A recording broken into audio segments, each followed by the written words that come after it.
Hi! Hello viewers, welcome back to our channel. ముందుగా ఎవరైనా మన ఛానల్ సబ్స్క్రైబ్ చేసుకోకపోతే వెంటనే సబ్స్క్రైబ్ చేసుకోండి. ఇక ఏమాత్రం ఆలస్యం చేయకుండా ఇక స్టోరీలోకి వెళ్ళిపోదాం. మరో వన్ డే స్టోరీలోకి వెళ్ళిపోదాం. ప్రేమ బంధం.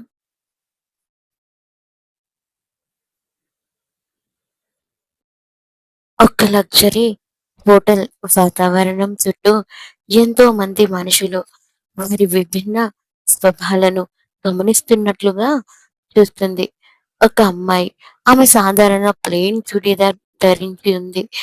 ఎంతో ఆకర్షణీయమైన ముఖం ఉన్న అందులో ఏదో చిన్న వెలితి. సరిగ్గా గమనిస్తే ఎవరికైనా అది అర్థమవుతుంది. అప్పుడే గంభీరంగా అడుగులు వేసుకుంటూ వచ్చాడు ఒక మధ్య వయస్కుడైన వ్యక్తి. అతనిని చూడగానే ఆమె చిన్నగా నవ్వి కుర్చీలో కూర్చుంది. అతను ఎదురుగా కూర్చొని ఆమె వైపే కోపంగా చూస్తున్నాడు. నన్ను పిలిపించడానికి కారణం ఏంటి బాబాయ్? అని వణుకుతున్న గొంతుతో అంది రాధిక. రాధిక అని గంభీరంగా పిలిచారాయన. చెప్పండి బాబాయ్ అని చిన్నగా తల ఊపింది. నీకు నేను మంచి చెడు ఎంతో నేర్పాను. అది కాకుండా నా భార్య తన అన్నయ్య కొడుకైన రామ్‌కి ఇచ్చి నీకు పెళ్లి చేసింది. దానికి కారణం ఏంటో నీకు తెలుసు అనడంతో రాజి రాధిక చిన్నగా తల ఊపింది. అందుకే నేను ఒక గంభీరమైన నిర్ణయం తీసుకున్నాను. నువ్వు నా రుణం తీర్చుకోవాల్సిన సమయం ఆసన్నమైంది అని అనడంతో ఆశ్చర్యంతో అతని వైపు చూసింది. ఏంటి బాబాయ్ అది? ప్రపంచం దృష్టిలో ఇప్పటి వరకు ఇప్పటి వరకు నువ్వు నా సొంత కూతురిలా పెరిగావు. కానీ నా అన్నయ్య కూతురివి అనే భావన నాకు ఎప్పుడూ లేదు. నిన్ను నా కూతురుగానే చూశాను. అయితే చిన్నప్పుడే తప్పిపోయిన నా సొంత కూతురు మళ్ళీ నా దగ్గరికి వచ్చింది. ఇన్ని రోజులు మేము పడిన కష్టానికి ప్రతిఫలంగా నువ్వు రామ్‌తో ఉన్న సంబంధాన్ని తెంపుకోవాలి అని అనడంతో రాధిక ఒక్కసారిగా ఆశ్చర్యంగా చూసింది.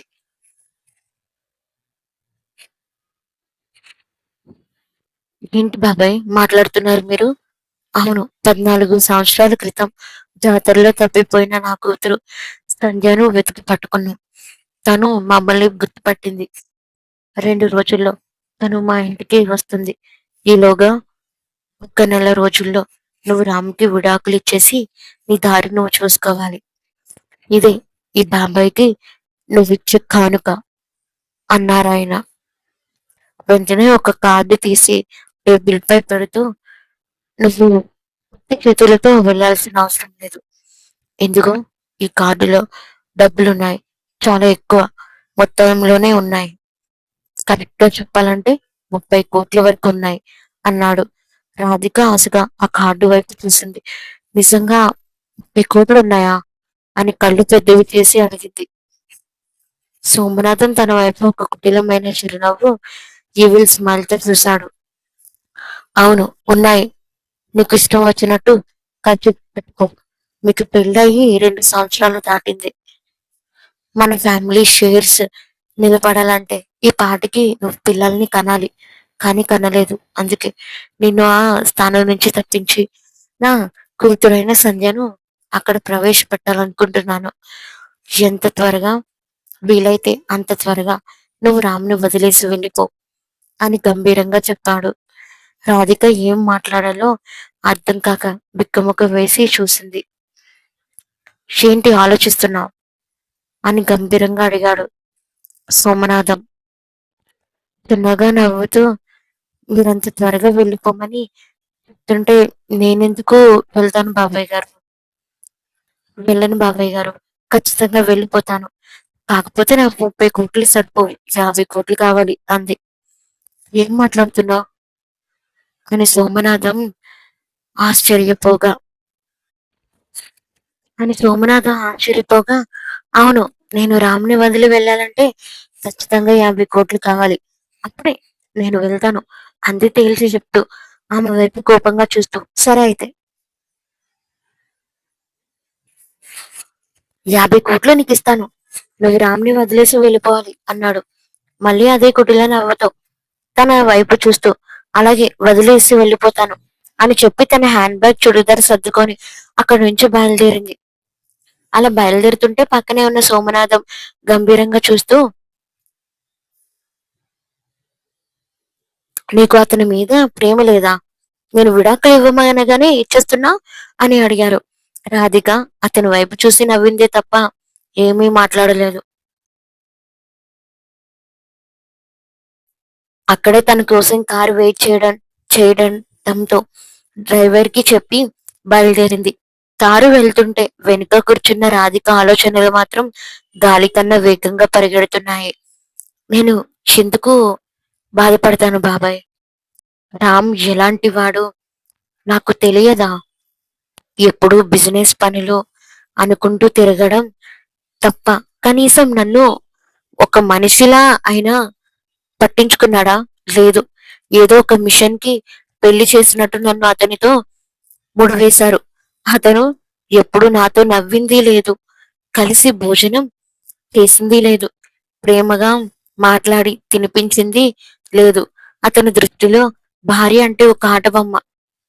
పనులు చేసే పని మనిషి మాత్రమే. ఈ 2 ఏళ్లలో మేమిద్దరం కలిసి ఉన్నది కేవలం 5 సార్లు మాత్రమే. అసలు ప్రేమ ఫీలింగ్స్ లేని మనిషితో నేనెందుకు కాపురం చేయాలి? ఏది ఏమైనా ఈ 50 కోట్లు నా చేతికి వస్తే చాలు. ఇక రామ్‌కి నచ్చినట్లు నేను బందీగా ఉండనక్కర్లేదు.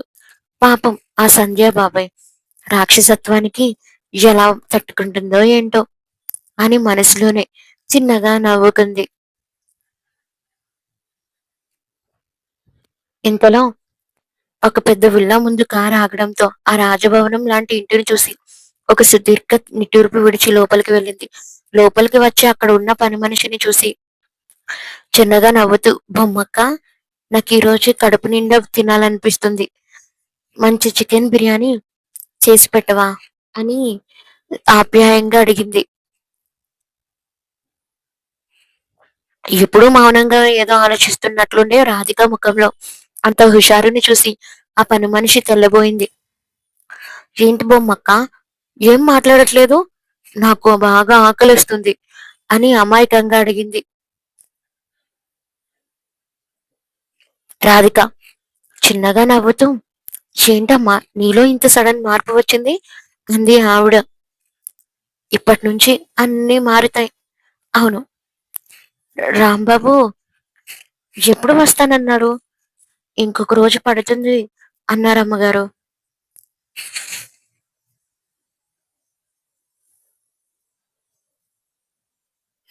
ఒక్కరోజు కదా, వెంటనే నేను పబ్‌కి వెళ్ళేసొస్తాను అంది రాధిక. అమ్మగారు అని ఏదో అనబోతుంటే కాల్ మీ రాధిక బొమ్మక్క. మీరు నాకన్నా వయసులో పెద్దవారు. నన్ను అమ్మగారు అంటే బాగుండదు అని చిరునవ్వుతో చెప్పి అక్కడి నుంచి వెళ్ళిపోయింది. ఆమెలో వచ్చిన మార్పును చూసి బొమ్మక్క ఆశ్చర్యపోయింది. రాధిక తన గదిలోకి వెళ్ళి వెంటనే ఒక మినీ ఫ్రాక్ వేసుకుంది. అద్దంలో తనని తాను చూసుకొని మెరిసిపోయింది రాధిక. ఆహా! ఎప్పుడు పద్ధతిగా పట్టు చీరలు, లంగా ఓణీలు వేసి వేసి నీ అందం కనుమరుగైపోయింది. ఇప్పుడైనా హ్యాపీగా నీకు నచ్చినట్లుండు. ఇప్పుడు చూడు నా రాక్షసత్వం అని మనసులో మురిసిపోతూ బయలుదేరింది. నేను పబ్‌కి వెళ్తున్నాను బొమ్మాలి అని అనడంతో అయ్యో మీకోసం చికెన్ బిర్యానీ చేయమన్నారు కదమ్మగారు అని కంగారుగా అంది బొమ్మాలి.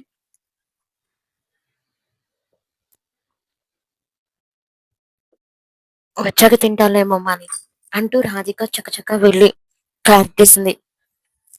డ్రైవర్ ని పబ్‌కి పోనివ్వమని చెప్పి అక్కడి నుంచి వెళ్ళిపోతుంటే బొమ్మాలి ఆశ్చర్యంగా చూస్తూ ఉండిపోయింది.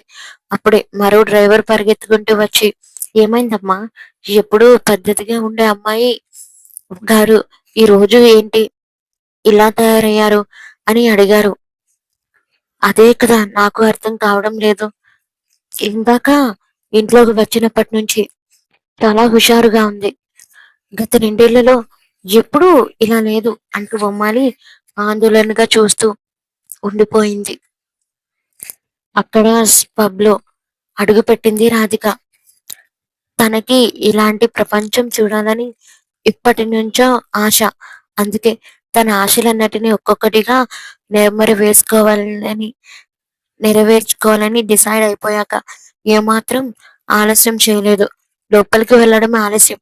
అక్కడ ఉన్న డ్రింక్స్ ఒక్కొక్కటిగా లాగించేస్తూ దాసరి నారాయణరావు గారి ఓల్డ్ క్లాసిక్ స్టైలులో పాట పాడుతూ స్టెప్పులు వేయడం మొదలుపెట్టింది.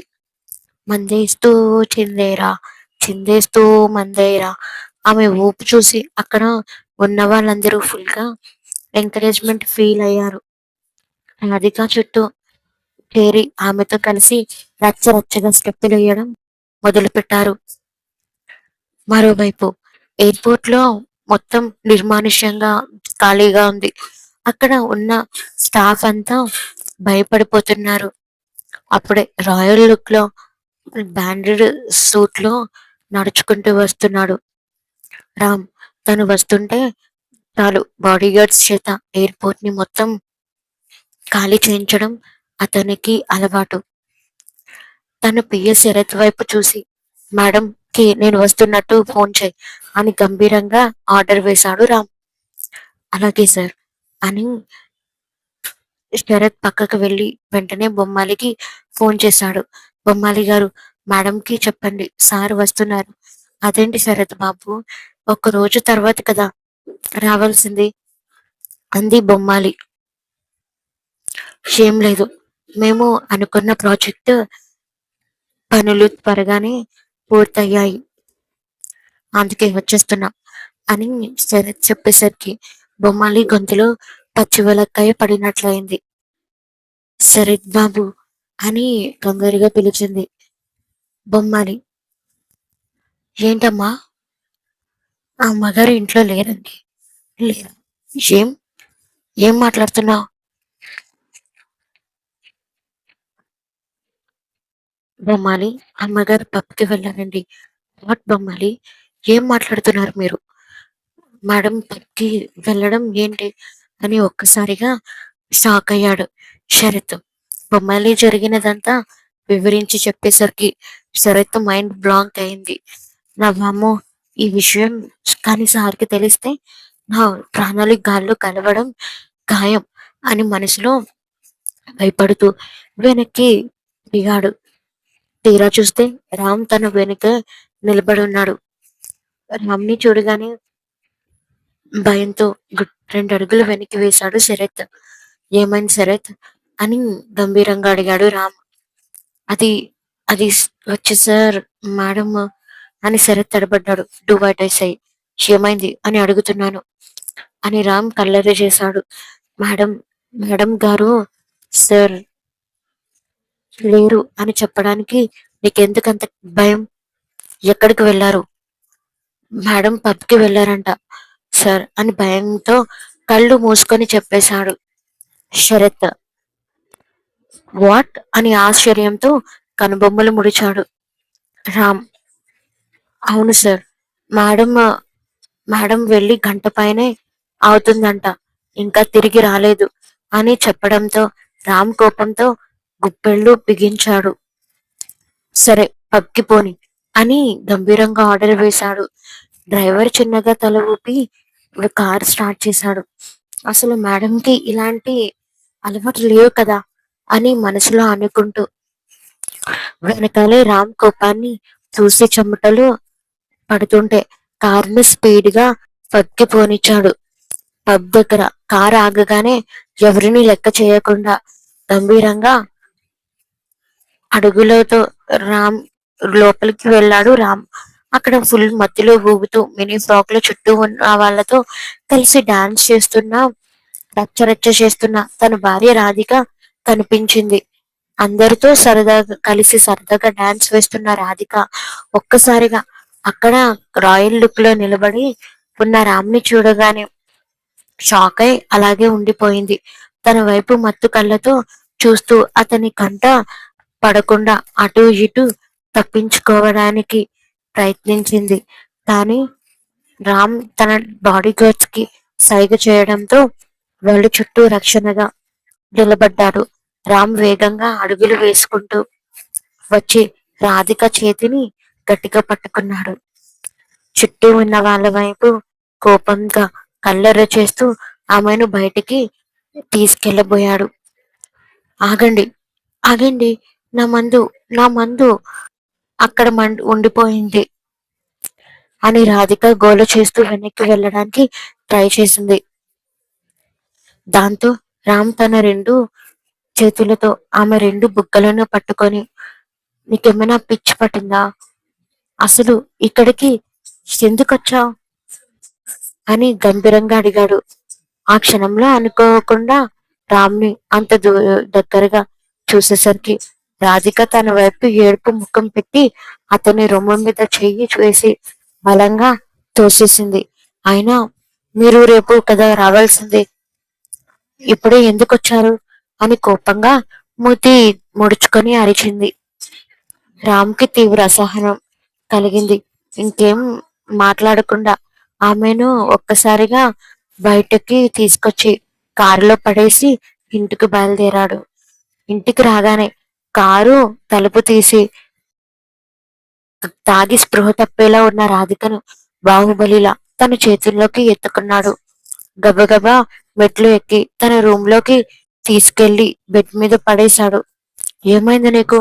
ఎప్పుడూ ఇలా ప్రవర్తించవు కదా, అసలు ఏం జరుగుతుంది అని రామ్ కోపంగా గంభీరమైన గొంతుతో గర్తించాడు. బెడ్ మీద పడిన రాధిక అతని వైపు మత్తుగా చూస్తూ వికటంగా నవ్వింది. నేను ఎప్పుడు చేయనని నీకు ఎవరు చెప్పారు రామ్?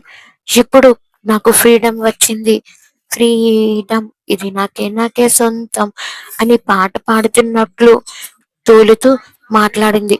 అంతటితో ఆగకుండా బెడ్ మీద ఉన్న దిండు బెడ్షీట్లు పక్కనే ఉన్న వస్తువులన్నీ ఇష్టం వచ్చినట్లు అటు ఇటు విసిరేస్తూ రూమ్ మొత్తాన్ని గందరగోళం చేసింది. అసలే పరిశుభ్రత, నీట్నెస్ అంటే ప్రాణం ఇచ్చే రామ్కి రాధిక చేస్తున్న రచ్చ చూసి కోపం నరాలకు పాకింది. ఏ రాధిక, ఏం చేస్తున్నావే? నీకు పిచ్చి పట్టిందా అంటూ రామ్ ఆమెను ఆపడానికి ప్రయత్నించాడు. ఏం చేస్తున్నానా? అల్లరి చేస్తున్నాను, నవ్వుతున్నాను, పాడుతున్నాను, ఆడుతున్నాను, నాకు ఇష్టం వచ్చినట్లు ఉంటున్నాను అని రాధిక మధ్యలోనే కేకలు వేసింది. తన వైపు తీవ్రమైన కోపంతో చూస్తూ, ఎప్పుడూ లేనిది నీ ప్రవర్తనలో ఈ మార్పు ఎందుకు వచ్చింది రాధిక అని గంభీరంగా అడిగాడు రామ్. నువ్వు పెద్ద హిట్లర్ కాబట్టి వచ్చింది అంటూ రాధిక అతని రొమ్ము మీద చెయ్యి వేసి బలంగా తోసేసరికి రామ్ ఒక్క క్షణం వెనక్కి జరిగాడు. రాధిక, నువ్వేం చేస్తున్నావో నీకైనా అర్థం అవుతుందా అంటూ వెంటనే ఆమె చేతిని పట్టుకోవడానికి ట్రై చేశాడు. కానీ రాధిక చిన్నగా నవ్వుతూ అతన్ని తన వైపు లాక్కుంది. ఆ ప్రయత్నంలో ఇద్దరు కళ్ళు కలిశాయి. రాధిక అతని వైపు చూసి అల్లరిగా చిరునవ్వు నవ్వింది. ఏంటి ఈ రోజు ఇంత అందంగా అన్నావు అంది అతని ముఖాన్ని దగ్గరగా చూస్తూ. రామ్కి కోపం వచ్చినా తన భావాలను అదుపు చేసుకుంటూ, రాధిక, నువ్వు స్పృహలో లేవు అన్నాడు.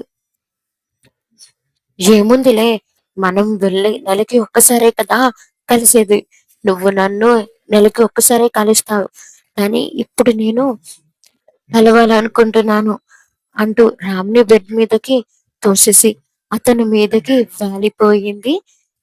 వెంటనే అతని షర్ట్ బటన్స్ విప్పడం స్టార్ట్ చేయడంతో రాధిక, ఏం చేస్తున్నావు అని రామ్ కొంచెం గంభీరంగా అడిగిపోయాడు.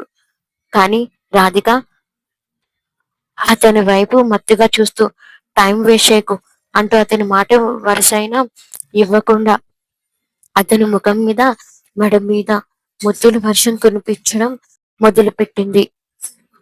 తాగి ఉన్న రాధికను చూస్తూ తనలో కలుగుతున్న ఫీలింగ్స్ ని ఆపుకోవడానికి రామ్ ట్రై చేస్తున్న రాధిక ఏమాత్రం పట్టించుకోలేదు. అతని ప్యాంట్ బెల్ట్ తీసి షర్ట్ ని పూర్తిగా విప్పేసి తనకిష్టం వచ్చినట్లు ప్రవర్తించడంతో రామ్‌లోని ఆవేశం, ఫీలింగ్స్ హై రేంజ్‌కి వెళ్ళిపోయాయి. తన మీద వాలిపోయిన రాధిక వైపు ఆశ్చర్యంతో, విపరీతమైన ఆకర్షణతో చూశాడు రామ్.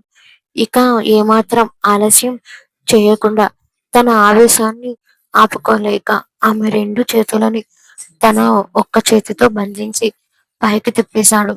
ఆమె మెడ మీద, చెంపల మీద ముద్దులు పెడుతూ తన వైపు బలంగా.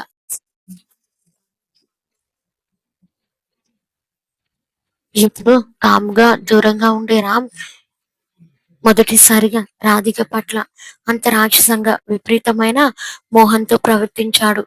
మధ్యలో మధ్యలో ఉన్న తన ఎద మీద మెల్లగా అలా ప్రెస్ చేయడంతో రామ్ అని చిన్నగా ములిగింది. అంతే. ఆ ములుగులోనే రామ్‌ని హైలో కోర్కెలు తీర్చుకొని వచ్చి తనలో బలంగా కలిశాడు. ఉదయం సూర్యకిరణాలు కిటికీ గుండా రాధిక ముఖం మీద పడ్డాయి. విపరీతమైన తలనొప్పితో కళ్ళు తెరిచిన రాధికకు హ్యాంగోవర్ వల్ల ప్రపంచమంతా తిరుగుతున్నట్లు అనిపించింది.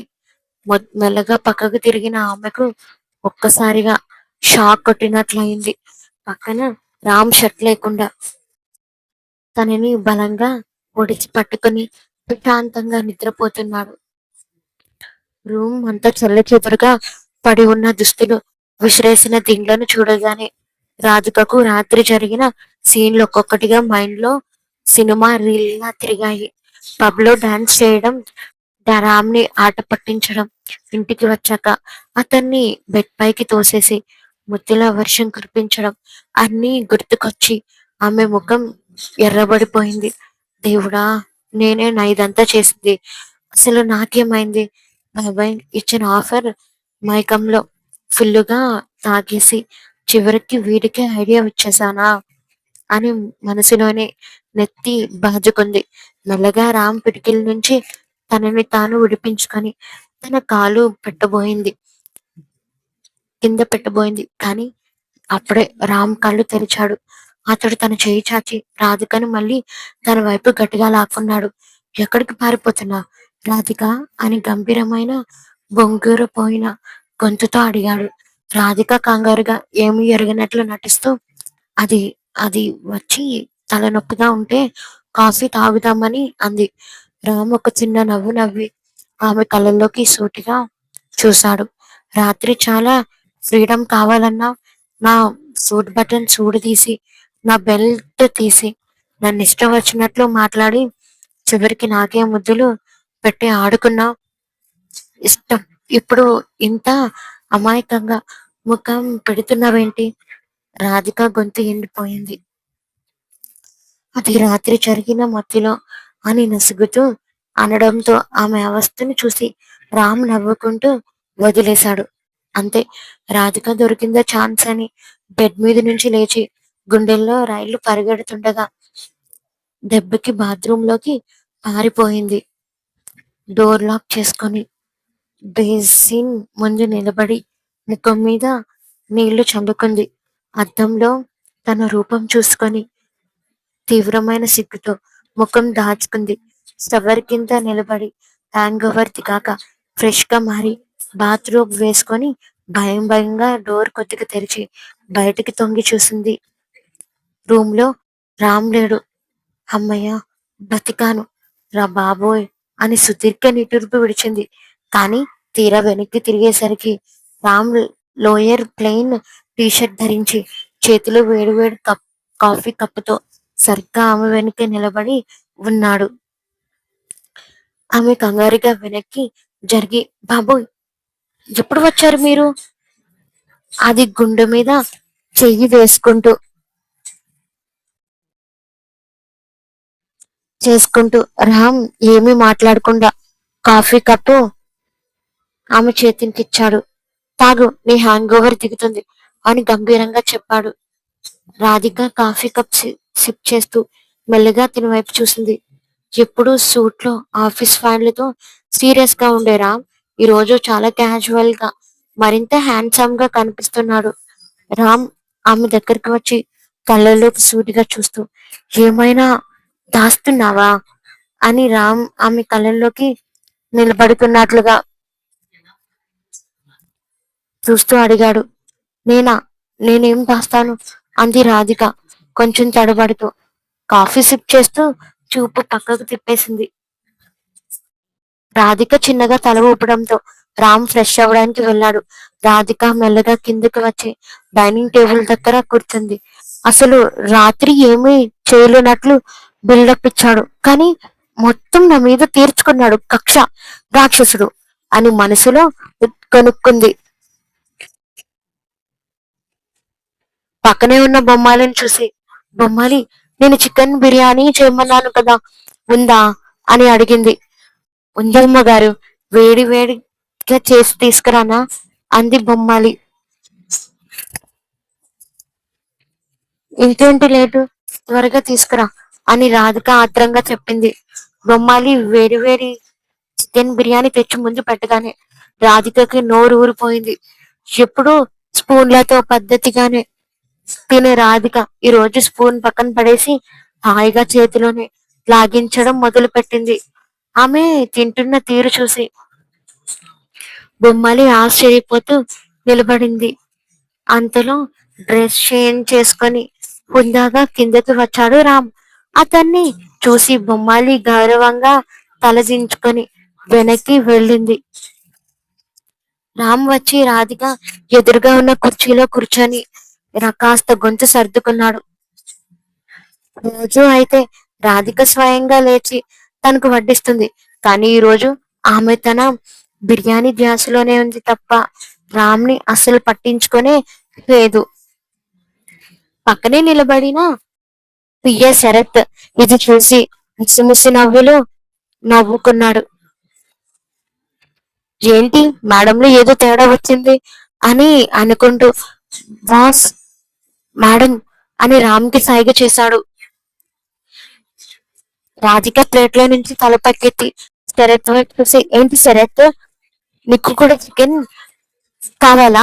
బాగుంటుంది, తిను, బొమ్మలక్క చాలా బాగా చేస్తుంది అంది అమాయకంగా. శరత్ కంగారు పడిపోతూ, అది కాదు మేడం, సార్ తింటారేమో అని అని అన్నాడు. రాధిక రామ్ వైపు చూసి, ఏంటి సార్, మీరు తింటారా అని అడిగింది. రామ్ ఆమె వైపు అసహనంగా చూస్తూ, అవసరం లేదు అని కోపంగా అంటుండగానే కోపంతో రగిలిపోతూ అక్కడి నుంచి వేగంగా అడుగులు వేసుకుంటూ కారు దగ్గరికి వెళ్ళాడు రామ్. ఆయన వెనకాల శరత్ పరిగెత్తుకుంటూ వెళ్ళాడు. కార్ డోర్ తీసి కూర్చోబోతుంటే వెనుక నుంచి రాధిక సాగనంపడానికి కూడా రాలేదనే విషయం రామ్కి స్పష్టంగా అర్థమైంది. ఎప్పుడు రామ్ ఆఫీస్ కి బయలుదేరుతుంటే డోర్ వరకు వచ్చి ఆప్యాయంగా వేడుకోలు చెప్పే రాధిక ఈ రోజు మాత్రం కనీసం పక్కకి కూడా చూడకుండా చికెన్ బిర్యానీ లాగించడంతో మునిగిపోయింది. అనుమానంతో రామ్ కనుబొమ్మలు ముడిపడ్డాయి. కారు ఎక్కకుండా ఒక్క క్షణం అక్కడే ఆగిపోయాడు. ఏంటి సార్, బయలుదేరదామా అని భయంగా అడిగాడు శరత్. రామ్ ఏమీ మాట్లాడకుండా కళ్ళు చిన్నవి చేసి లోపలికి చూశాడు. రాధిక తనకేమీ పట్టనట్లు చేతులు కడుక్కుంటూ బొమ్మాలితో ఏదో సరదాగా నవ్వుతూ మాట్లాడుతుంది. నేను లేనప్పుడు రాధిక రోజంతా ఎక్కడికి వెళ్తుందో, ఎవరెవరిని కలుస్తుందో పూర్తి సమాచారం నాకు తెలియాలి అని శరత్ కి గంభీరమైన ఆర్డర్ వేశాడు రామ్. శరత్ భయంతో వణుకుతూ అలాగే సార్ అని తల ఊపాడు రామ్. కారుకి తలుపు బలంగా వేసి అక్కడి నుంచి వేగంగా వెళ్ళిపోయాడు. కారు వెళ్ళిపోగానే లోపల ఉన్న రధిక తన చుడీదార్ సరి చేసుకుంటూ హాల్లోకి వచ్చింది. అమ్మయ్య, రాక్షసుడు ఆఫీస్ కి పోయాడు, ఇక ఈ రోజు నా ప్లాన్స్ నేను స్టార్ట్ చేయాలి అని మనసులోనే మురిసిపోయింది. చేతిలో ఉన్న ఆ 50 కోట్ల డెబిట్ కార్డు వైపు చూస్తూ రాధిక కళ్ళు మెరిసిపోయాయి. శోభనాథం బాబాయ్ ఇచ్చి వెళ్ళిన ఆ 50 కోట్ల కార్డుని అసలు ముట్టుకోకుండా చాలా జాగ్రత్తగా తన హ్యాండ్ బ్యాగ్ లోని లోపలి జిప్ లో భద్రంగా దాచి పెట్టేసింది. ఈ 50 కోట్లు నా ఫ్యూచర్ లైఫ్ కి గ్యారంటీ. దీన్ని ఇప్పుడు ముట్టుకోను. కానీ ప్రస్తుతం నా చేతిలో ఉన్న ఆ రాక్షసుడు రామ్ ఇచ్చిన అన్లిమిటెడ్ క్రెడిట్ కార్డు ఉందిగా, దాన్ని కరిగించేస్తే గాని నా మనసుకి శాంతి లభించదు అని మనసులో మురిసిపోతూ వెంటనే షాపింగ్ మాల్ కి బయలుదేరింది. వెంటనే షాపింగ్ మాల్ కి బయలుదేరింది. హైదరాబాద్ లోనే అత్యంత ఖరీదైన లగ్జరీ షాపింగ్ మాల్ లోకి అడుగుపెట్టింది రాధిక. ఇన్నాళ్ళు రామ్ దగ్గర చాలా సింపుల్ గా పద్ధతిగా ఉంటూ తన కోరికలన్నీ చంపుకుంది. కానీ ఈ రోజు పరిస్థితి వేరు. షాప్ లోకి వెళ్ళడమే ఆలస్యం. అక్కడ కనిపిస్తున్న కాస్ట్లీ డిజైనర్ డ్రెస్సులు, డైమండ్ నెక్లెస్లు, branded hand bags, high heels, ఇలా ఒక్కొక్కటేంటి కంటికి కనిపించినవన్నీ ప్యాక్ చేయమని ఆర్డర్ చేసింది. తనకి నచ్చినవి మాత్రమే కాదు, అసలు ఏమాత్రం నచ్చనివి, విచిత్రంగా ఉన్న మోడర్న్ అవుట్ఫిట్స్, అన్ వింత వింత కల్చర్స్ ఉన్న గాగుల్స్ కూడా ఒక్కటి వదలకుండా కొనేసింది. మేడం, ఈ కలర్ మీకు అంతగా సెట్ అవ్వదేమో అని పక్కనే ఉన్న షాప్ గర్ల్ అమాయకంగా అడిగితే, నాకు నచ్చడం నచ్చకపోవడం ఇక్కడ పాయింట్ కాదు బాస్, బిల్ ఎక్కువ అవ్వడం మాత్రమే ఇక్కడ ఇంపార్టెంట్. ఆ కార్డు తీసి స్వైప్ చేయి అని రాధిక ఫుల్ బిల్డప్ తో రామ్ ఇచ్చిన క్రెడిట్ కార్డును వాళ్ళకి ఇచ్చేసింది. వాళ్ళకి ఇచ్చేసింది. స్వైపింగ్ మిషన్ లో కార్డు వైపు చేయగానే లక్షల్లో బిల్లులు దిగుతున్నాయి. అలా ఒక్క గంటలోనే దాదాపు ₹1,00,00,000 వరకు షాపింగ్ చేసేసింది. రామ్ క్రెడిట్ కార్డు పవర్ తో ఎంజాయ్ చేసింది. అదే సమయంలో ఆఫీస్ లో సీరియస్ గా బోర్డు మీటింగ్ కండక్ట్ చేస్తున్న రామ్ ఫోన్ కి వరుస పెట్టి నోటిఫికేషన్లు రావడం స్టార్ట్ అయ్యాయి. 1,50,000 spent on credit card, 2,50,000 spent on credit card, 5 lakhs spent on credit card. వరుసగా వస్తున్న ఆ బ్యాంక్ మెసేజ్లను చూసి మీటింగ్ లో ఉన్న రామ్ కి మైండ్ బ్లాక్ అయింది. పక్కనే ఉన్న శరత్ ఫోన్ వైపు తొంగి చూసి, ఏంటి సార్, మేడం గారు ఏమైనా మాల్ని కొనేస్తున్నారా అని నోరెళ్ళబెట్టాడు. ఏమై ఉంటుంది, ఎప్పుడో ₹1 అనవసరంగా ఖర్చు చేయని రాధిక ఉన్నట్టుండి ఇంతలా డబ్బులు ఎందుకు తగలబెడుతుంది అని రామ్ మనసులో తీవ్రమైన అనుమానంతో ఆలోచనలలో పడ్డాడు. వెంటనే పక్కనే ఉన్న శరత్ వైపు గంభీరంగా చూస్తూ, శరత్, మేడం ప్రస్తుతం ఏ షాపింగ్ మాల్లో ఉందో అర్జెంట్ గా కనుక్కో. సరిగ్గా అరగంట కాదు, 10 నిమిషాలలో మనం అక్కడ ఉండాలి అని హుకుం జారీ చేస్తూ జరుగుతున్న బోర్డు మీటింగ్ లోకి మధ్యలోనే ఆపేసి లేచి నిలబడ్డాడు. శరత్ కంగారు పడిపోతూ, అలానే బాస్, డ్రైవర్ కి చెప్పి కారు పోర్టికోలోకి రప్పిస్తాను అని బయటకు పరిగెత్తాడు. అక్కడ షాపింగ్ మాల్లోని రాధిక రచ్చ మామూలుగా లేదు. రెండు చేతులలో 2 విభిన్నమైన ఫ్లేవర్ల ఐస్ క్రీంలు పట్టుకొని మార్టిన్ లాగా జాలీగా తింటూ ఎంజాయ్ చేస్తుంది. ఆమె వెనకాల దాదాపు 10 మంది షాప్ వర్కర్లు డిజైన్లు కొద్ది కాస్ట్లీ షాపింగ్ బ్యాగులను మోసుకుంటూ క్యూలో వస్తున్నారు. అదే సమయంలో అక్కడ అక్కడొక పాపులర్ మోడల్ మాయ షాపింగ్ చేస్తుంది. 2 చేతుల్లో ఐస్ క్రీం పట్టుకొని ఊగుతూ 10 మందితో సామాన్లు మోయిస్తున్న రాధికను చూసి మాయ ముఖం తిప్పుకుంది.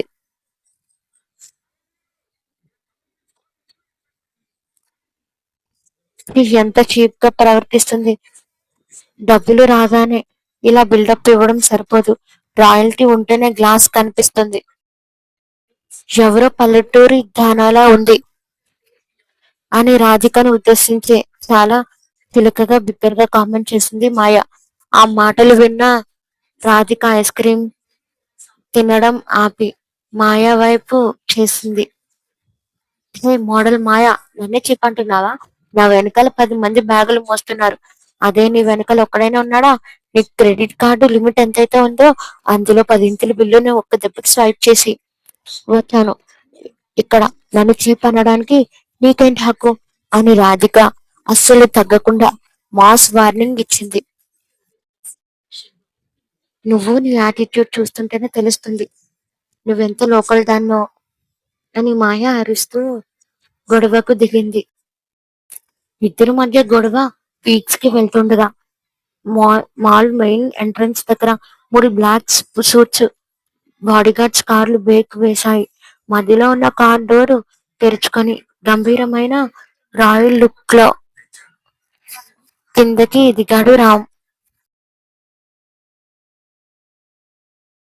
కోటు బటన్ పెట్టుకుంటూ ఆవేశంగా అడుగులు వేస్తూ నేరుగా రాధిక ఉన్న వైపు రావడం మొదలు పెట్టాడు. చుట్టూ ఉన్న జనాలు అతని హుందాతనాన్ని, వెనుక వస్తున్న సెక్యూరిటీని చూసి భయంతో పక్కకు తప్పుకున్నారు. మాయ ఆ రామ్ని చూసి ఒక్కసారిగా ఫ్లాట్ అయిపోయి డ్రెస్ సరి చేసుకుంటూ కంట చూసింది. రామ్ నేరుగా వచ్చి గొడవ పడుతున్న రాధిక ముందుకి నిలబడింది. రామ్ని చూడగానే మాయ ముఖంలో 1000 వాట్ల బల్బు వెలిగింది. Oh mister Ram, good to see you here. చూడండి ఈ లోకల్ అమ్మాయి ఇక్కడ ఎంత నానా రచ్చ చేస్తుందో అని రామ్ చేయి పట్టుకోవడానికి ట్రై చేసింది. రామ్ ఆమె వైపు కనీసం చూడనైనా చూడకుండా తీవ్రమైన కోపంతో ఎవరిని లెక్క చేయకుండా రాధిక నడుము చుట్టూ బలంగా చేయి వేసి తన వైపు లాక్కొని హత్తుకున్నాడు. ఆ దెబ్బకి మాయ నోరెళ్ళబెట్టి షాక్ లో ఉండిపోయింది. రాధిక 2 చేతుల్లో ఉన్న ఐస్ క్రీమ్ కారిపోతుంటే రామ్ ఆమె కళ్ళల్లోకి తీక్షణంగా చూస్తూ, ఏంటి రాధిక మేడం, 2 చేతుల్లో ఐస్ క్రీమ్లు, 10 మంది మోసేంత షాపింగ్ బ్యాగులు, పక్కన ఈ గొడవలు, నా క్రెడిట్ కార్డు ఖాళీ చేసి నన్ను రోడ్డు మీద నిలబెట్టేంత వరకు ఊరుకునేలా లేవు కదా అని ఆమె చెవి దగ్గర బిగ్గరగా గుసగుసలాడాడు. రాధిక అమాయకంగా ఐస్ క్రీమ్ ని నాకుతూ, నేను నా లైఫ్ ఎంజాయ్ చేస్తున్నాను సార్, అయినా మీరు అంతా సంపాదిస్తున్నారుగా, నేను వాడితే తప్ప అని బింగ మూతి పెట్టింది. ఆ అమాయకత్వానికి రామ్ కోపం కొద్దిగా కరిగిన వెంటనే గంభీరమైన ముఖం పెట్టాడు. సరిగ్గా అదే సమయంలో మోడల్ మాయ రామ్ వైపు అడుగులు వేస్తూ, చూసారా రామ్ గారు, ఈ క్లాస్ లోని పల్లెటూరు మిమ్మల్ని మీ క్రెడిట్ కార్డ్ ని ఎలా వాడుకుంటుందో దొంగతనం చేసింది. ఇలాంటి లోకల్ దాంతో మీకు జత ఏంటి అంటూ రాధికను అవమానిస్తూ మాట్లాడింది. అంతే, తన భార్యను వేరొకరి అవమానించడం చూసి రామ్ కళ్ళు కోపంతో ఎర్రబడ్డాయి. ఆ మాయ వైపు చూస్తూ అసహ్యంగా చెప్తూ, నోర్మల్ అని గర్జించాడు రామ్యు. రామ్ గంభీరమైన శబ్దానికి మాల్లోని వాళ్ళంతా ఒక్కసారిగా సైలెంట్ అయిపోయారు. మాయా భయంతో ఒక అడుగు వెనక్కి వేసింది. నా భార్య ఎంత ఖర్చు పెడితే నీకెందుకు? తన వెనుక 10 మంది కాదు, 1000 మంది మోసేంత స్తోమత నాకుంది. నా భార్య ఎలాంటిదైనా నా కంటికి తనే మహారాణి. మరోసారి ఆమె గురించి ఒక్క మాట చులకనగా మాట్లాడిన ఈ మోడలింగ్ ఇండస్ట్రీలో నీ పేరు కూడా లేకుండా చేస్తాను అని రామ్ ఘాటుగా హెచ్చరించాడు. వెంటనే రామ్ తన భార్య రాధిక నడుము చుట్టూ బలంగా చెయ్యి వేసి ఐస్ క్రీమ్ తింటున్న ఆమెను ఆప్యాయంగా తన వైపుకు లాక్కొని అందరి ముందు హుందాగా కారు వైపు నడిపించుకుంటూ తీసుకెళ్లాడు. రామ్ ఇచ్చిన మైండ్ బ్లోయింగ్ రెస్పాన్స్ కి మాయ నోరెలుబెట్టి అవమానంతో అక్కడే నిలబడిపోయింది. రాధిక మాత్రం రామ్ నడుము పట్టుకోవడంతో చిన్నగా మురిసిపోతూ కారెక్కింది. మరోవైపు సోమనాథం తన బంగ్లాలో సొంత కూతురు సంధ్యను ఎదురుగా కూర్చోబెట్టుకొని గంభీరంగా ప్లాన్స్ వివరిస్తున్నాడు. చూడు సంధ్య, నువ్వు నా సొంత కూతురు, 14 ఏళ్ళు క్రితం జాతరలో తప్పిపోయిన నా కూతురు మళ్ళీ నా దగ్గరికి వచ్చిందని ప్రప- ప్రపంచానికి తెలిసింది. ఇప్పుడు ఈ నెల రోజుల్లో నువ్వు రాముని నీ బుట్టలో వేసుకోవాలి అని సిగార్ కాలుస్తూ చెప్పాడు సోమనాథం. సంధ్య తన కుటిలమైన నువ్వు నవ్వుతూ, అదంతా సరే నాన్న, కానీ ఆ రాధిక అంత తేలిగ్గా విడాకులు ఇచ్చి వెళ్తుందా? తను రాముని వదిలేస్తుందని నమ్మకం ఏంటి అని అడిగింది. సోమనాథం పెద్దగా నవ్వి, దాని గురించి నువ్వు కంగారు పడుకో సంధ్య, నేను దానికి 50 కోట్లు ఆఫర్ ఇచ్చాను. ఆ ఆశపోతూ రాధిక డబ్బు చూడగానే కళ్ళు పెద్దవి చేసి డీల్ కి ఒప్పుకుంది. ఈ పాటికే అది తన మూటముళ్ళు సర్దుకొని పనిలో ఉండి ఉంటుంది.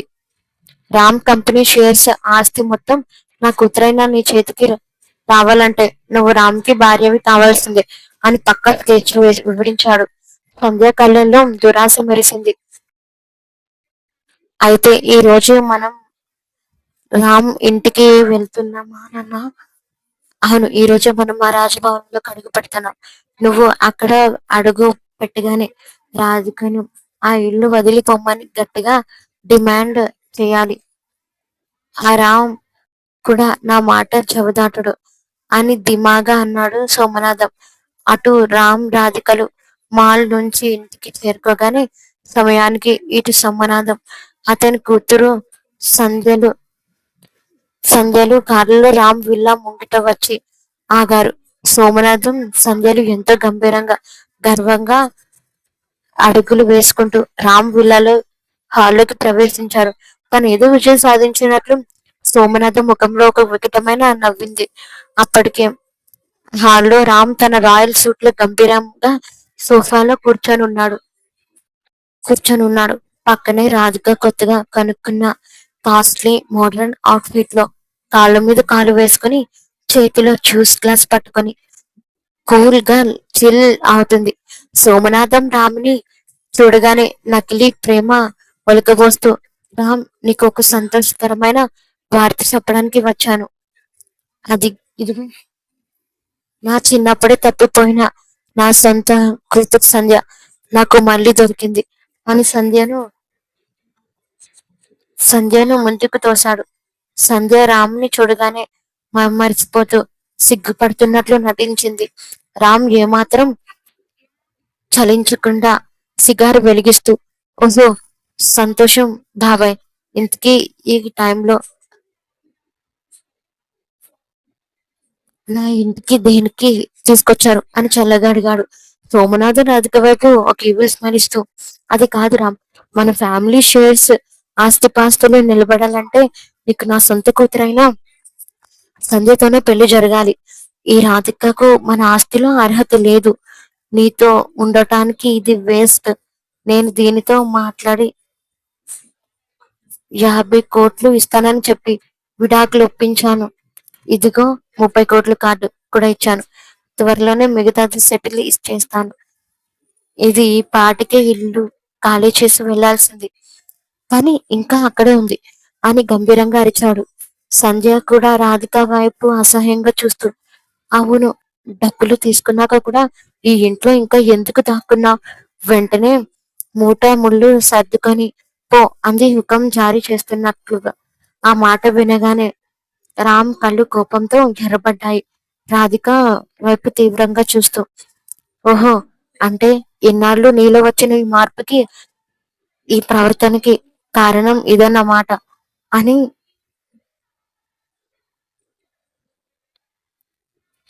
అని వికట్ అని గర్జించాడు కోపంగా. చూసావా రామ్, దానికి కూడా నీతో ఉండే ఉద్దేశం లేదు. డబ్బులు చూడగానే జారిపోయింది. ఇప్పటికైనా నిజం తెలుసుకొని దాన్ని బయటకి గెంటి నా కూతురు సంధ్యను పెళ్లి చేసుకో అని హుకుం జారీ చేశాడు. సంధ్య కూడా రామ్ పక్కన వచ్చి నిలబడటానికి అడుగు ముందుకేసింది.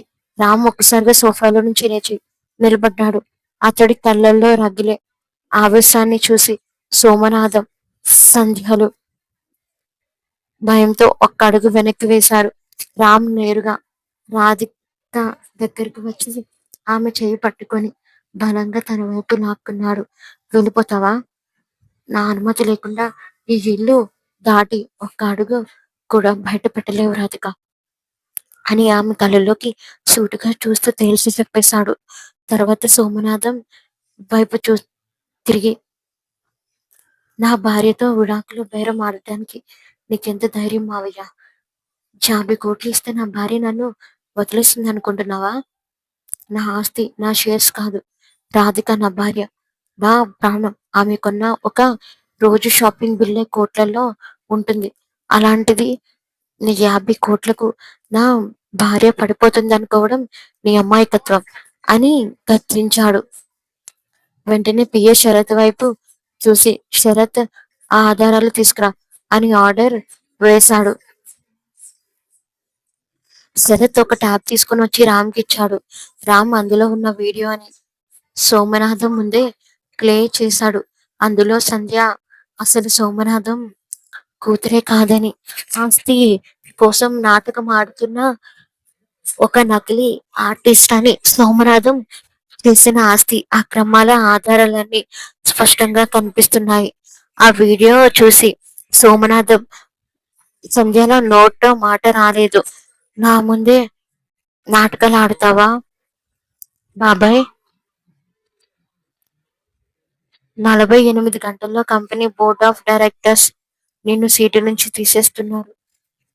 పోలీస్ జీప్ బయట వెయిట్ చేస్తుంది అని రామ్ తేల్చేసరికి పోలీసులు లోపలికి వచ్చి సోమనాథం, సంధ్యాలను అరెస్ట్ చేసి తీసుకెళ్లిపోయారు. సోమనాథం వాళ్ళు వెళ్ళగానే రామ్ రాధిక నడుము చుట్టూ చెయ్యి వేసి తన వైపు బలంగా లాక్కున్నాడు. అంటే నిజంగా నీకు నా మీద ప్రేమ లేదా రాధిక అని రామ్ ఆమె కళ్ళల్లోకి ఆర్తంగా చూస్తూ గంభీరమైన గొంతుతో అడిగాడు. ఆ ప్రశ్నకు ఏం చెప్పాలో తెలియక రాధిక ఒక్క క్షణం కంగారు పడింది. తర్వాత అతని రొమ్ము మీద చెయ్యి వేసి చిన్నగా తోస్తూ ఉంది. కానీ మీకు నా మీద అసలు ప్రేమ లేదు. ఎప్పుడు ఆఫీస్, బిజినెస్ అని తిరగడమే తప్ప నా వైపు ఒక్కసారైనా మనస్ఫూర్తిగా చూసారా అని బొంగురుతున్న గొంతుతో కళ్ళల్లో నీళ్లు తిరుగుతుండగా అంది. రామ్ ఒక చిన్న నవ్వు నవ్వి ఆమె 2 చేతులను పట్టుకొని తన మెడ చుట్టూ చుట్టి వేసుకున్నాడు. పిచ్చిదానా, నా ప్రేమను నీకు వ్యక్తపరచడం రాకపోయి ఉండొచ్చు, కానీ నీ మీద నాకు ప్రేమ లేకపోవడం ఏంటి? ఈ 2 ఏళ్లలో ప్రతి క్షణం నీ ఆలోచనే. అందుకే నువ్వు నన్ను వదిలేస్తావని భయంతోనే రాత్రి అంత ఆవేశపడ్డాను అంటూ ఆమె ముఖాన్ని తన 2 చేతుల్లోకి తీసుకున్నాడు. రాధిక అతని కళ్ళలోకి స్పష్టంగా కనిపిస్తున్న ప్రేమను చూస్తూ కంటి పాపల్లో నీళ్లు కారుతుంటే అతనికి మరింత దగ్గరైంది. మరి ఇప్పుడు మీ ఆఫీస్ పనులన్నీ పక్కన పెట్టి నాకు టైం ఇస్తారా, లేక మళ్ళీ ఆ బిజినెస్ ఫైళ్ళతోనే కాలం గడుపుతారా అని అల్లరిగా ముద్దుగా అడిగింది. రామ్ ఆమె నడుము చుట్టూ బలంగా చెయ్యి వేసి తన వైపు లాక్కొని బాహుబలిలా ఎత్తుకున్నాడు. ఇకపై నా ప్రపంచం, నా బిజినెస్, నా టైం అన్నీ నువ్వే రాధిక అని గంభీరంగా చెప్తూ ఆమెను ఎత్తుకొని నేరుగా బెడ్రూమ్ వైపు నడిచాడు.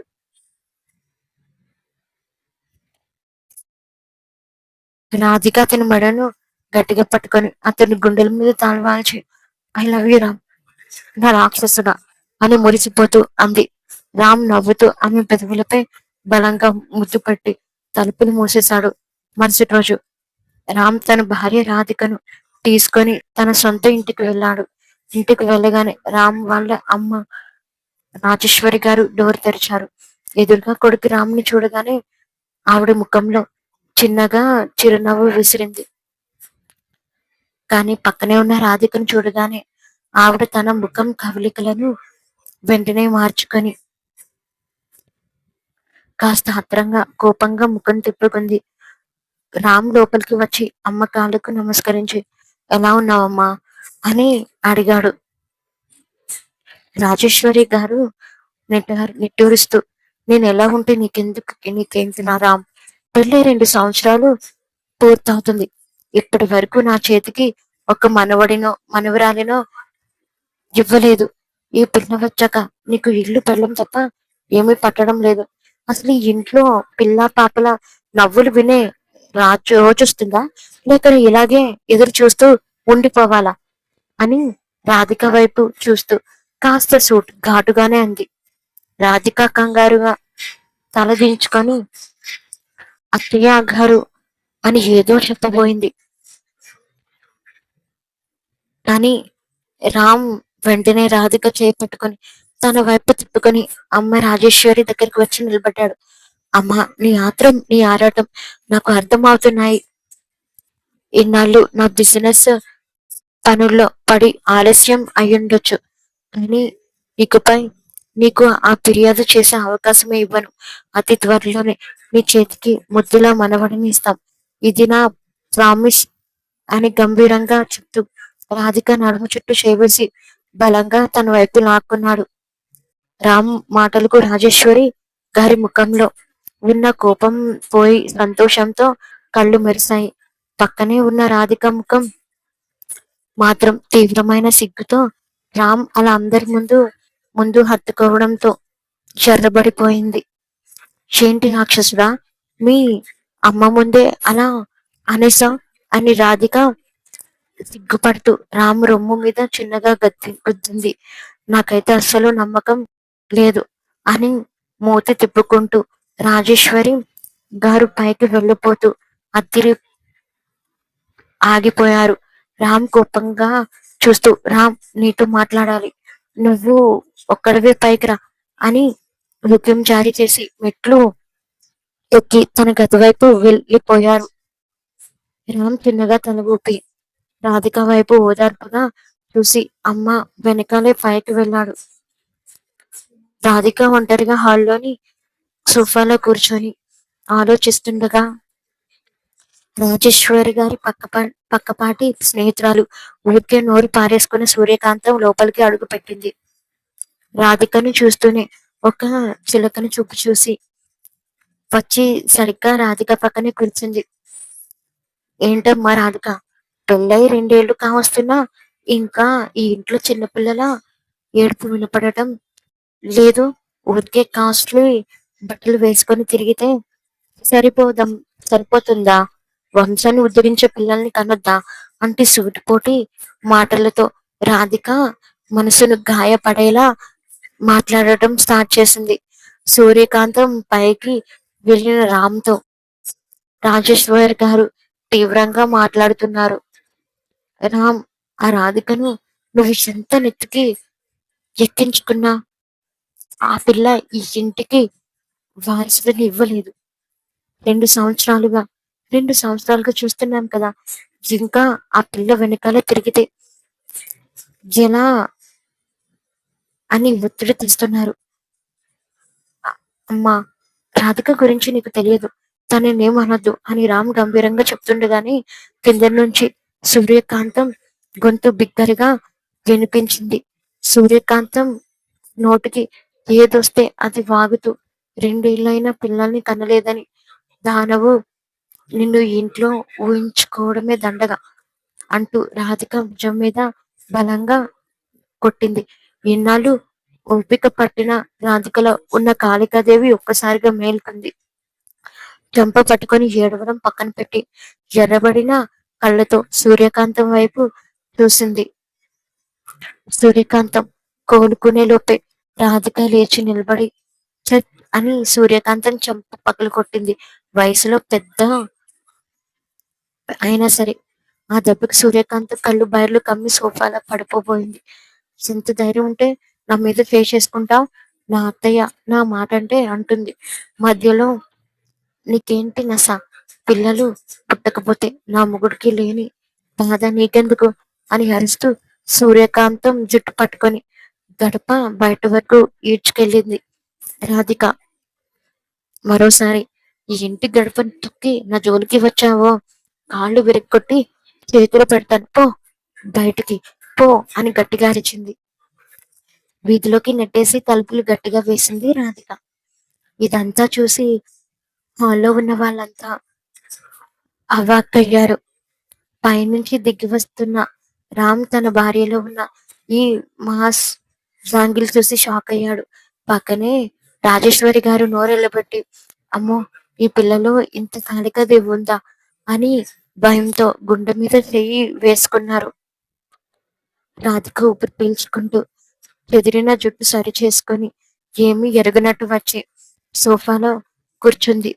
రామ్ చిన్నగా నవ్వుకుంటూ రాధిక దగ్గరకు వచ్చి నిలబడ్డాడు.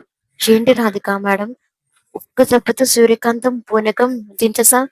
అవును రాధిక, దానికి బాగా బుద్ధి చెప్పు. దాని నోటికి ఆ పొగరికి సరైన శాస్తి జరిగింది. అప్పుడప్పుడు ఇంటికి వచ్చి నన్ను ఏదో ఒకటి అంటూ ఉంటుంది. నువ్విచ్చిన కోటింగ్ కి అది చచ్చిన ఇంటి వైపు రాదు అంటూ రాజేశ్వరి గారు మెట్లు దిగి వస్తూ ఆనందంగా మెచ్చుకున్నారు. రాధిక అత్తగారి మాటలకు సిగ్గుపడుతూ చిన్నగా నవ్వింది. అది చూసి రాజేశ్వరి గారు ఆశ్చర్యపోతూ, ఓహో, మీకు నవ్వడం కూడా వచ్చా? ఇన్ని రోజులు ఆ మాడిపోయిన ముఖం పెట్టుకొని వస్తే నిన్ను పద్ధతి గల ముద్దపప్పు అనుకున్నాను. కానీ నీలో ఇలాంటి ఒక కాళికాదేవి ఉందనైతే అస్సలు అనుకోలేదు అని రామ్ని పక్కకి నెట్టి మరి రాధిక దగ్గర కూర్చున్నారు. రాజేశ్వరి గారు రాధిక భుజం తడుతూ, ఇలా ఉండు రాధిక, నలుగురు వచ్చి నేను ఏదో ఒకటి అంటే నోరు మూసుకొని ఏడవడం కాదు, ఎదురు తిరిగి దవ్వడం పగలగొట్టాలి. ఈ రోజు నుంచి నిన్ను ఏమనే ధైర్యం ఈ చుట్టుపక్కల ఎవరికి లేదు అని మురిసిపోతూ చెప్పారు. రామ్ ఒక పక్కకు జరిగి చేతిని కట్టుకొని వాళ్ళిద్దరి వైపు నవ్వుతూ చూశాడు. ఏంటమ్మా, ఇందాకటి వరకు ఆవిడితో కలిసి రాధిక మీద యుద్ధానికి రెడీ అయ్యావు, ఇప్పుడేమో సడన్ గా పార్టీ మార్చేసి నా పెళ్ళానికి ఫ్యాన్ అయిపోయావు అని చిలిపిగా అడిగాడు. రాజేశ్వరి గారు కొడుకు వైపు కసిగా చూస్తూ, నోరు మీరాం, ఇన్నాళ్ళు నీ అమ్మాయికురాన్ని నువ్వు బెదిరించి ఆఫీస్ అంటూ ఏడిపించావని నాకు ఇప్పుడు అర్థమైంది. ఇకపై నా కోడలి జోలికి వచ్చావు, సూర్యకాంతాన్ని పట్టిన గతే నీకు పడుతుంది, జాగ్రత్త అని స్వీట్ వార్నింగ్ ఇచ్చారు రామ్. మెల్లగా నవ్వుతూ రాధికని తన బాహుల్లోకి తీసుకున్నాడు. రాజేశ్వరి గారు వారిద్దరిని చూసి కళ్ళల్లో ఆనంద బాష్పాలతో దీవించారు. అత్యంత వైభవంగా గడిచిన ఆ కాలంలోనే రామ్ రాధికల బంధం మరింత గట్టిపడింది. రామ్ తన ఆఫీస్ పనులన్నీ పక్కన పెట్టి రాధికకు పూర్తి సమయాన్ని కేటాయించడం మొదలు పెట్టాడు. కొన్ని నెలల తర్వాత వీళ్ళ అంత సంబరాల వాతావరణం నెలకొంది. రాజేశ్వరి గారు ఆత్రంగా హాల్లో అటు ఇటు తిరుగుతుంటే రామ్ కంగారుగా బెడ్రూమ్ బయట నడుస్తున్నాడు. అంతలోనే డాక్టర్ బయటకు వచ్చి చిరునవ్వుతో ఒక తీపి కబురు చెప్పారు. కంగ్రాచులేషన్స్ రామ్ గారు, మీకు కవలల పిల్లలు జన్మించారు, ఒక బాబు ఒక పాప. ఆ మాట వినగానే రాజేశ్వరి గారి ఆనందం హద్దులు లేవు. రామ్ త్వరగా లోపలికి పరిగెత్తాడు. మంచం మీద అలసటగా కానీ ముఖంలో కొండంత సంతోషంతో ఉన్న రాధిక తన ఇరువైపులా ఉన్న ఇద్దరు చిన్నారి దేవతల వైపు చూస్తూ మురిసిపోతుంది. రామ్ దగ్గరకు వచ్చి రాధిక నుదుటిపై ప్రేమగా ముద్దు పెట్టి ఆ ఇద్దరు బిడ్డలను తన చేతుల్లోకి తీసుకున్నాడు. థ్యాంక్ యూ రాధిక, నా జీవితానికి ఇంతటి పరిపూర్ణతను ఇచ్చినందుకు అని రామ్ ఆప్యాయంగా అన్నాడు. రాధిక చిలిపిగా నవ్వుతూ, ఏంటి రాక్షసుడా, మీ అమ్మగారి ఇచ్చిన మాట నిలబెట్టుకున్నారా లేదా అంది. రామ్ నవ్వుతూ రాధిక కళ్ళల్లోకి చూసి, ఇకపై నా సమయం, నా ప్రపంచం మొత్తం ఈ కవలలకే కాదు, నన్ను మార్చిన నా కవలల అమ్మకి కూడా అని గంభీరంగా చెబుతూ ఆమెకు హత్తుకున్నాడు. రాజేశ్వరి గారు బొమ్మాలి సంతోషంగా చప్పట్లు కొడుతుండగా రామ్ రాధికలు తమ బుజ్జి కవల పిల్లలతో హాయిగా చిరునవ్వులు చిందించారు. శుభం. కథ సమాప్తం. మరొక కథతో రేపు మీ ముందుకు వచ్చేస్తాను. Thank you for watching.